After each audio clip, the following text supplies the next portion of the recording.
over the years. Ladies and gentlemen, Sir Alex Ferguson.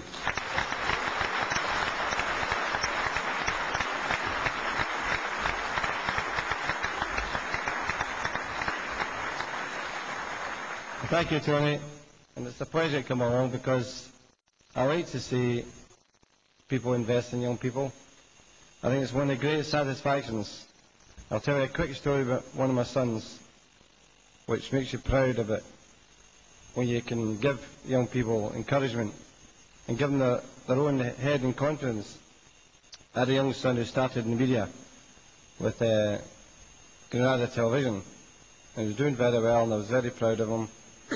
And one day I come in and my wife says, can I see you for a minute? She takes me in another room.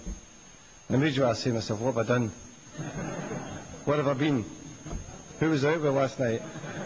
What rogues was I with last night? What was I drinking?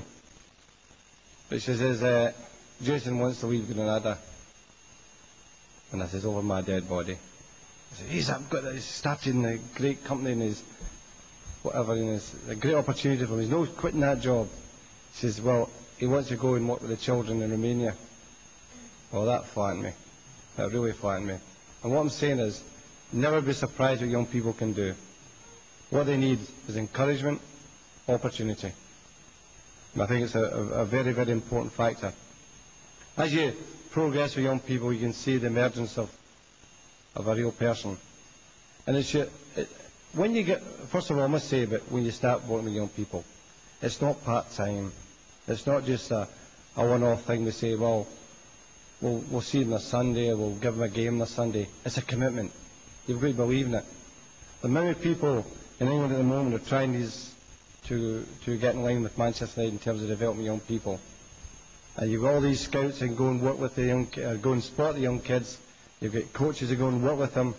At the end of the day, if the manager doesn't believe in it, these young lads are never going to get to the forefront. They're never going to be tested. They're never going to be in the first team. And I think it's important that everyone, when you get involved with young people, believe in what they're doing. But the results are fantastic. Your opportunity to develop someone. I always think that you grow up as your parents would want you to grow up. You develop some of the habits. For instance, my father was an unbelievable timekeeper. So I've never been late in my life. I'm always early. It's just a small thing, such an important thing that. Try to tell women that, mind you. But as you go along, and your experiences of maybe your school teacher, or maybe the chap who run your first boys club team, or your boys brigade, your school team, they then shape your personality. They give you your own opportunity of your own character and personality.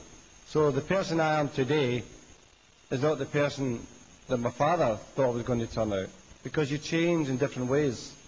And that's the great thing about working with young people, how you see your personality and their character change, because without it it's very difficult. Everyone needs a character. And when you see young people going out to the football field or going into the forefront of whatever they do, they can't leave the character behind you. No, it goes with you, always. And that's the responsibility of people who work with them. And then you see the satisfaction. You see how they emerge as growing young men. I've had a great privilege, and Tony Fitzpatrick's one of them, I may say. But you see how they emerge as young men, and it makes you proud of them.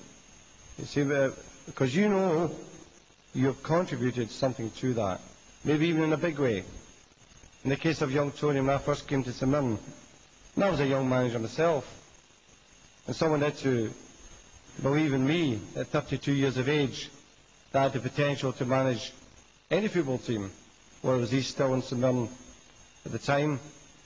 Nonetheless, when I came to St Mirren, it was a club which you'd have to say it was a sleeping giant in a way, because the biggest town in Scotland had achieved not a lot, apart from one or two cup successes, and the crowds had dwindled, and it needed a lot of energy. It needed a lot of energy to get the thing going.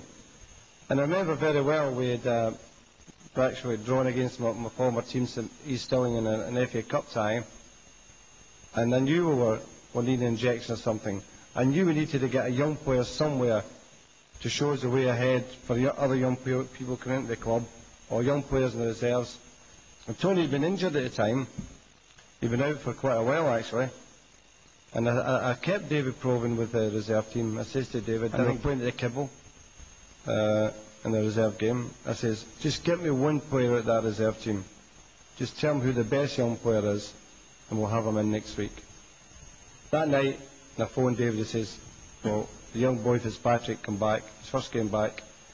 He was brilliant. He came into the first team the next week, because I think that when you recognise talent, you should not be afraid to use it and give them their opportunity.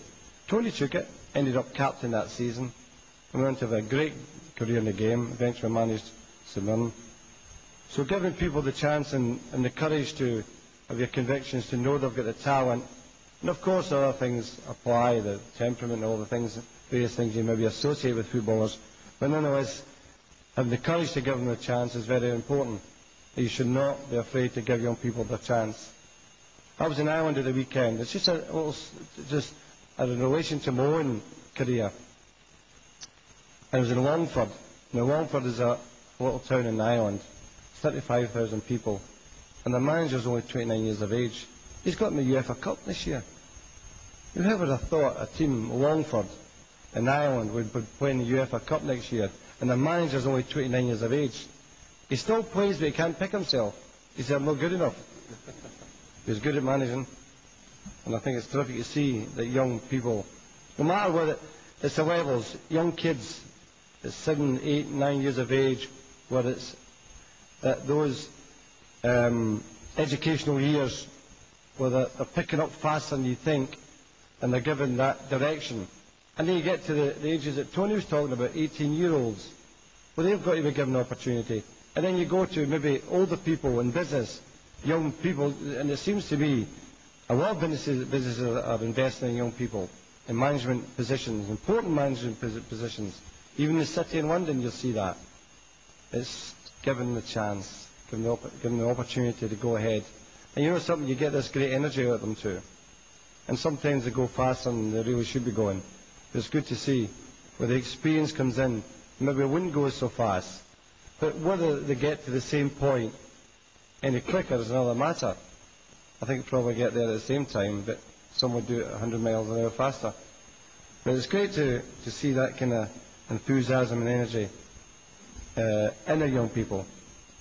Tony and Stuart, well, I don't think it's a novel idea, teaching young people about football. I think what is new, it's organised, and they've taken it to you. That's the difference. You know, sometimes that when you're kids, you say, where's the game? And you go in search of it. You used to go to someone's house that had a bladder. He was a search to get a game. Well, who was the houses that had the bladders? And you search out that guy, and by God, he was your best pal. He was a search to play. Captain, wherever he wanted to be, he was playing. Now, we went looking for it. Nowadays, that's a bit more difficult with kids. They can't go on the streets the same way. We can't trust it out in the streets the same way. So someone has to take it to them. And that's where it's a bit different. And that's where I think that they can be successful because of that. Because what they're doing is the early point I'm making, they're giving a commitment to it. They're prepared to give their time and experience to teaching young people the proper way, the correct way, what's in technique and character and tactical things, important things. It's an instructional way of doing it and organised, and we're going to take it to you, which is, I think, why it's going to do well. It's good to see someone that had an input into as a young person doing well, and it makes me proud when I see some of my old players like Al McLeish and that doing very well. And quite a lot of that Aberdeen team actually have ended up as managers, and you get particularly proud. And it's a part where when the kids who are taking part in, they don't realise the satisfaction you're giving to the people who are showing the way. It's a wonderful thing to, as I've had at Manchester, we had this group of young kids, and out of the one youth team, 8 full internationals. Unbelievable. 8 full internationals. And not just they became internationals. That wasn't the greatest part. The greatest part was they never changed. They never changed from the day we got them to the present day. Yeah, they maybe have a different way of doing, some dress different, some have different ideas, but they never changed. All desire, great desire, all want to practice, all want to get there, and still want to get there. And you see them as 13-year-old boys coming to your club, and you see each year they're getting better and getting better. And then they get their first team game. Each year they're getting better and getting better. And then they get their first team game. And they never think when they came to you at 13 they're going to get their first full cap or they're going to play an FA Cup final. They don't see that. We had an idea that someone with a big chance. Never put your life in it because there are many roads to travel. And it's a part that young people have got to understand. There's no a bed of roses. Football, that's a hard game. This is not an easy game you get into. You get the little dips. You have that maturity years of going to 16 and 19. You meet your first girlfriend. Some of your pals may not have the same agenda as you. They may want to go to a pub. That shouldn't be your agenda. You're footballers. Footballers who want to be serious about it have to prepare. They have to prepare and sacrifice. And that gives them a marvellous chance. You may have an injury. You may miss a penalty kick. You may have an own goal. You may get dropped. It's not always a bed of roses. So you need your character to fall back in.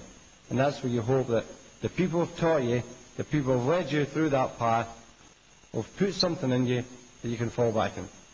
That's the most important thing. Get that character in you, because there will be disappointments in your life, and you have to be ready for them. And the determination to fight through them, you're a man. Tony, Stuart, all the best.